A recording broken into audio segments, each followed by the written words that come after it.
may allergy po ako sa chicken. Pag nakakain po ako, dumadami po yung tagyawat ko. Kapag kumakain ka ng chicken.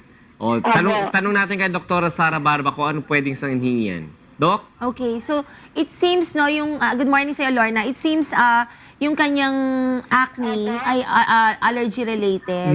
Okay, so, siguro ang pwedeng gawin, magpunta siya sa isang clinic, no, para una-una malinis muna yan. Baka pwede sila kasing separate muna na disease entities, no? Baka talagang may acne, tapos at the same time may allergy siya. Ngayon, kung pupunta ka kasi sa clinic, no, malilinis siya, and then mabibigyan ka ng pang-acne na mga medications, anti-acne medications. So, kung mag-heal siya, and then, obserbahan siya, yan. kakain siya ng chicken.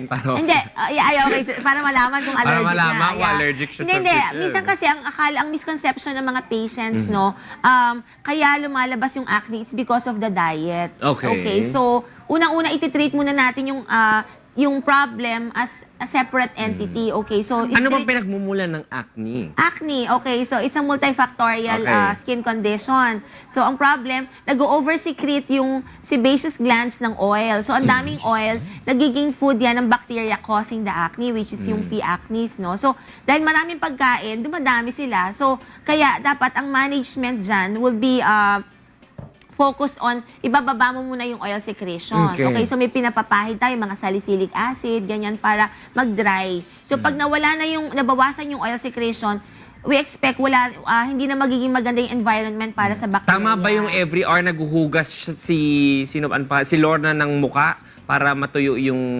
kanyang oily face? Actually, kahit anong hugas mo, kung kunyari may problem inside, dapat talaga merong specific na gamot na Kasi sabi oil nila, di ba, suppressant. pag hugas ka ng hugas na dry yung skin surface mo, lalong nagpuproduce ng oil. Tama ba yun? Nakaka-help, nakaka-help din somehow yung pag-rinse, especially kung cold water yung gagamitin. But hindi tayo pwede mag-rely lang doon sa paghuhugas ng face. Kasi like what I said, may bacteria din, may bacterial component din, di ba? So bacterial factor. So kailangan din mabigyan ng antibiotics. Kung mild lang naman yung acne niya, pwede siyang mabigyan ng topical antibiotic would suffice. Pero kung kunyari, severe yung acne niya, dapat oral antibiotic na. So, for better assessment, we advise Miss Lorna to just see her dermatologist. No? Oo, yun. And then, from there, pagka na-control na yung acne niya, titingnan kung kunyari kahit kumakain pa siya, lumalabas ba talaga. Pag hindi, wala talaga tayong choice. Kung yung acne niya is secondary sa allergy to certain foods, no,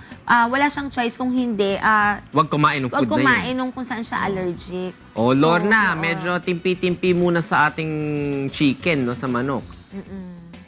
Diba? Mahilig ka ba sa manok?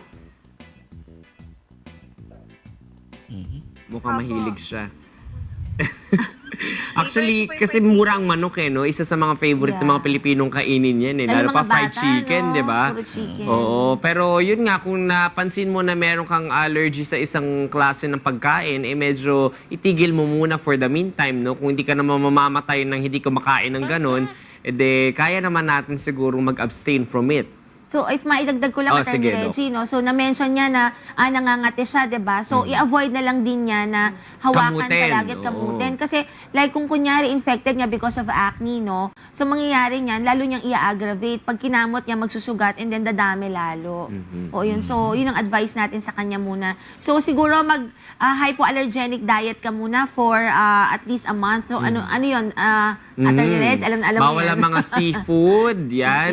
Chicken, bawal yan. Bawal ang pakwan, pineapple, ano pa ba, mango, yan, mga fibrous na na mga tsaka egg. O yun, so yun muna yung bawal. Kala mo chicken lang bawal sa'yo, Oo, yun.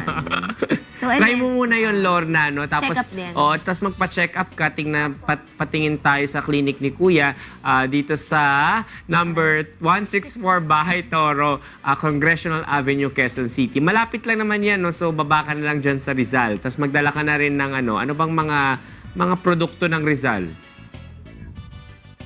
Kasoy, hindi, ano yun Antipolo. Well, Rizal naman. Sige. Sige mo, basta may dala kang kasoy, baba ka dito sa clinic ni Kuya. Bigyan mo si Jun Suryaw. Tsaka si Ate She. Uling ang dadalhin niya, uling. Uling. Yun ba ang produkto ng Rizal? Ng Pililya? Nagtatang na Reggie. Okay ka na, ano? Pangalan nito? Lorna? Lorna. Okay na si Lorna, no?